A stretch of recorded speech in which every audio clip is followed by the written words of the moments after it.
Hello everybody, how you doing? Great, my name is Stan and I'm pretty much happy and excited to be here just to speak a word into someone's life. Today I'm going to be talking on a subject that I've titled A Purpose-Inspired Life. Let me tell you, what you got to live is you need to live a purpose-inspired life. Your life has got to be inspired by purpose.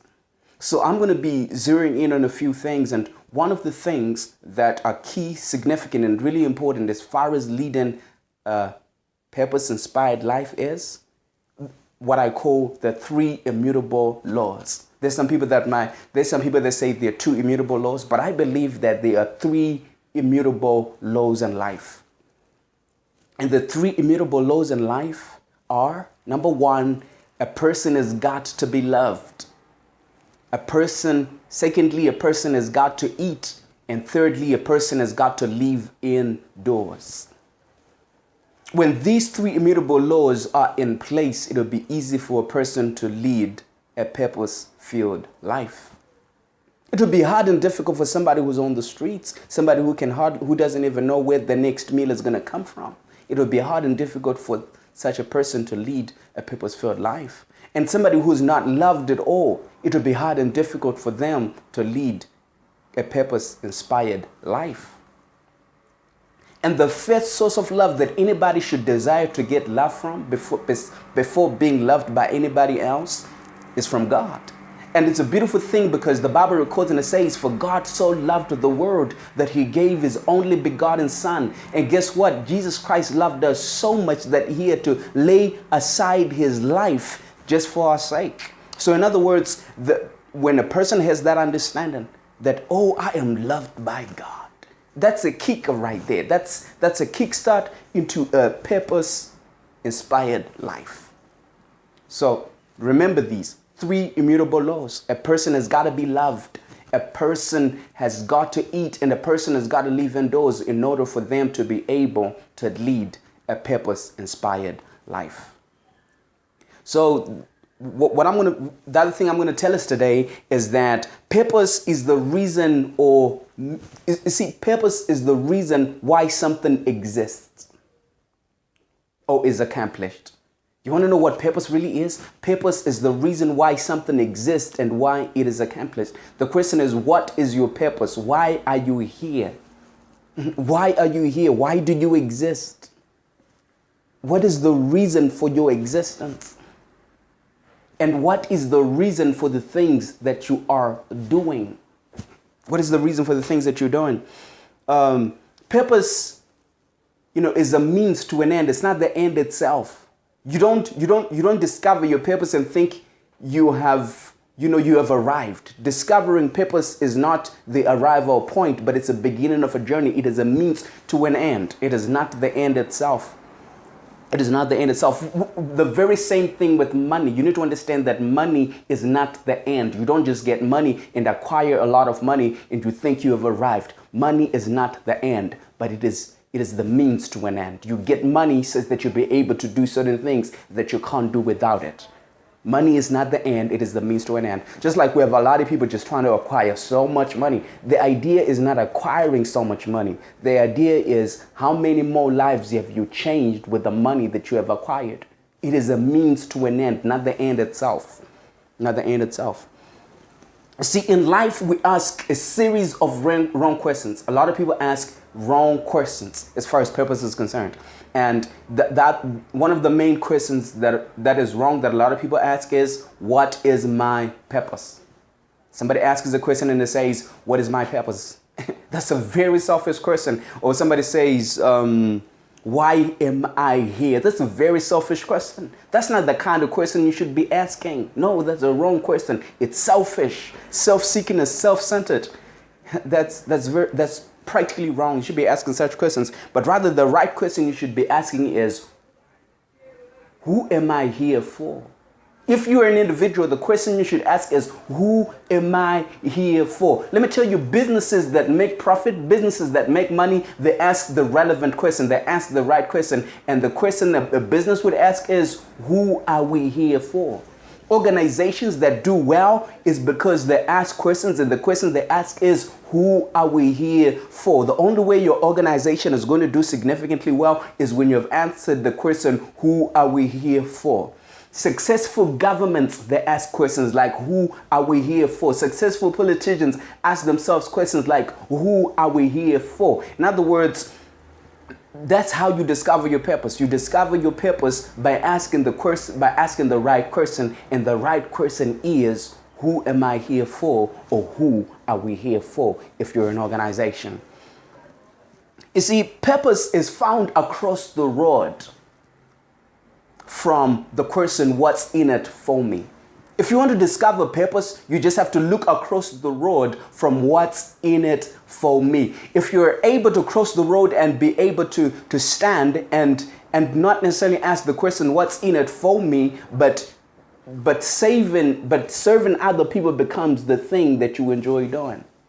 See, I mean, like, technically me, when I stand before a camera, or when I go out to preach the word of God, or when I go out to tell someone about Jesus, the question I'm asking is not necessarily what's in it for me. Because initially, even when I began, I had no idea what was in it for me. I was just doing what I was supposed to do: serve God, serve people, love God, love people. And it wasn't anything to do with what's in it for me. So the only way you're going to discover purpose is just to cross the road from what's in it for me. The moment you stop being self-seeking and self-centered and thinking about me, myself, and I, the unholy trinity, that is the only time you'll be able to discover your purpose as well as lead a purpose-inspired life. You see, purpose is the pathway to meaning.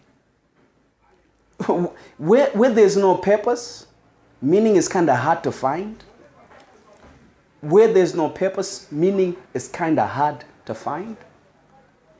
You know, I remember at some point I did a video, and I was also talking about purpose, and I gave illustrative examples. The other example that I gave was, you know, the movie, The Gods Must Be Crazy, when a Coca-Cola bottle fell from the sky.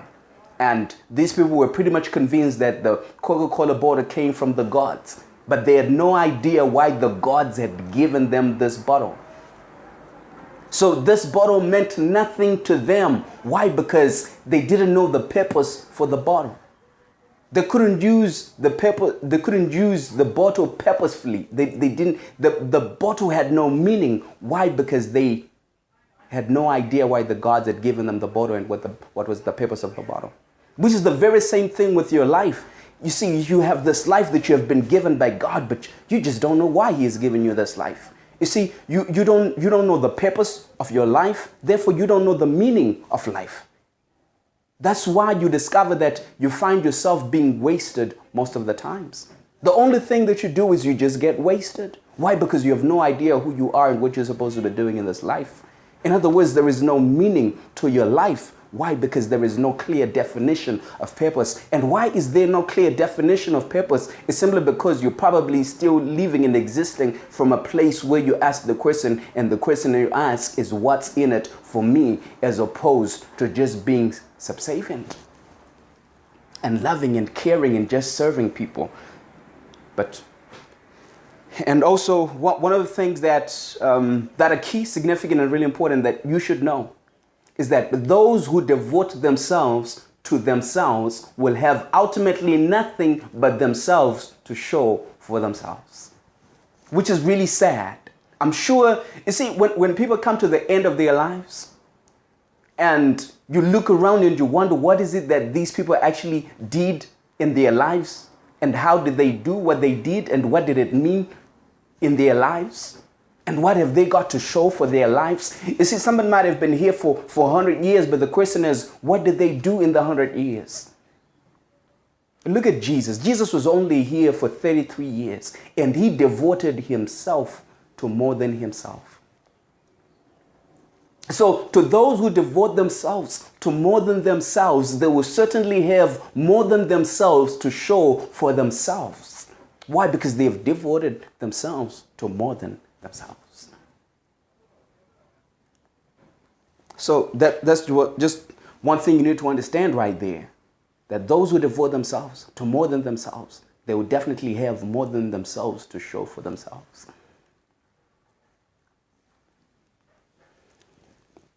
You see, so you need to understand that purpose is determined by the plan to serve others. Purpose is determined by the plan to serve others. So in other words, if you do not have a plan to serve others, then there is no need for you to have a purpose. If you're not planning in any way to serve anybody, then you have no need of purpose. Because purpose is determined by the desire to serve others. If you don't desire to serve others, then you don't need a purpose. So don't worry about this. Don't worry about everything I've said if you don't wish or desire to serve others. And one thing that I think I should just say in closure, as I'm closing this particular subject, is that purpose is often found at the intersection of a broken heart. You want to know where purpose is found? Purpose is often found at the intersection of a broken heart. That's where purpose is found. At the intersection of a broken heart. You see, this one time I was sitting down and I was just watching television, and I was watching this particular program. And on this program, there was a woman who had gone through a very difficult time in her life. She lost her husband on a Wednesday and her mother on a Friday. In other words, she lost two people that she loved in 1 week. She lost two people that she loved, and she lost them in 1 week. She was so broken and she was so miserable. In other words, she lost love in 2 weeks. She lost two sources of love in 2 weeks. Remember what I said earlier? That the only way a person is going to be able to enforce the plans and the purposes of the living God in their lives is when the three immutable laws are in place, which are a person has got to be loved, a person has got to live indoors, and the person has got to eat. But now she lost two sources of her love in 2 weeks, in 1 week, sorry. And in this at this particular time, she still had one source of love, who was God. In other words, she didn't begin to ask the why question. She may have asked the why question, but God was faithful to answer the why question. God answered the why question, and this woman became a minister. She started she shares a remarkable story on how she began to minister to the orphans, and she began to minister to the widows, and God has even inspired her to write a book on that particular subject. Why? Simply because purpose is often found at the intersection of a broken heart. She was broken, she was hurt, she was bruised, and in that particular environment, in that particular time, she opened herself up to hear what God had to say about a situation, and her life has never been the same. And I just want to tell somebody, you might be going through a hard and a difficult time. You might be in between a rock and a hard place, but I just want you to have this confidence that it is in that particular space, in that particular time, in that particular environment, that God will be able to open your eyes of understanding and able to pull you in the direction of purpose. The only thing that has to happen is you just need to become selfless, self-seeking and self-desiring, but begin to focus on God. Begin to seek what is it that God has got to say. What is it that God wants to do with my life? Focus on God in this particular time, and definitely everything else will fall into place. Thank you for watching this broadcast. I'll be coming back with a lot more words to inspire somebody and cause them to lead a life that has been determined by them, by God, before the foundation of the earth. It is my desire that each and every one of us lead a purpose-inspired life. Thank you for watching. God bless you.